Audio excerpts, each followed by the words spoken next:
Hi guys, Fred Titensor, Valley Implement Company. I'm going to talk today about the Danuser Post Pounders that we've been selling. Guys, Danuser is a 110-year-old company. We've worked with them for a long time, and they've got a great post pounder here. I'm going to walk you through just a couple of the features that you might want to consider, but let me first just tell you a little bit of how a post pounder works. Basically, there's a chain right here. The hydraulics drive it up, and there's a 300-pound weight sitting in here. That 300-pound weight then releases and actually gives us 50,000 pounds of driving force. So it does a really good job, but it's a simple little system. It just keeps dropping that weight up, crashing it down, and that's what you get your driving force with. We have a 300-pound weight in here, but if we need to do a heavier post, I can actually put a heavier weight inside if I need to. Now the hydraulic requirements for this are 15 to 30 gallons a minute. Now I realize that's a huge range on how much hydraulic capacity you need. But basically, if you have something down in that 15 gallons per minute, it's just going to cycle the chain and move it a little bit slower.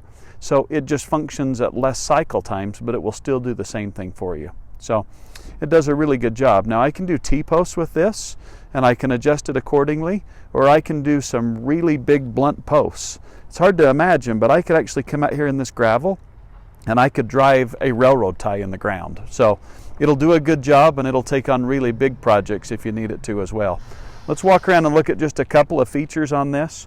But I put on these a side shift, and so it has tilt and angle and side shift. It's about a $2,000 option, but seems like we have about a 90% take rate on that. So that's a really big deal. Like a couple other things that Danuser's done on this, let me show you over here.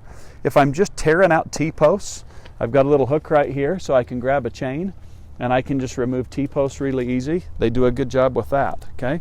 And it also has a nice little system to tell if I'm level or not. And you can kind of see a little yellow bobber right here. And that actually hangs down. I can see it from my skid loader or my tractor, and that helps me tell the angle of where I'm at. So that does a nice job for you too. You can actually pick these up. If you come over here to this side, you'll see the claw. It reaches around, and I do not have to get out of the cab of the skidder or out of the cab of the tractor. It's going to reach to the side. It's going to grab the post off the pile, and then I can line it up with the bobber and drive it in. So a nice little setup. They come with a skid steer mount or a mount that would fit on like a Case IH or an allo loader. We commonly refer to it as a Euro mount, but it's pretty common as well. So a little bit about our post pounders. We're selling lots of them, having really good luck with them. We have them in stock in our stores. We're Valley Implement, Preston, Idaho, Grace, Idaho, Logan, Utah, and Tremont, Utah. Thank you.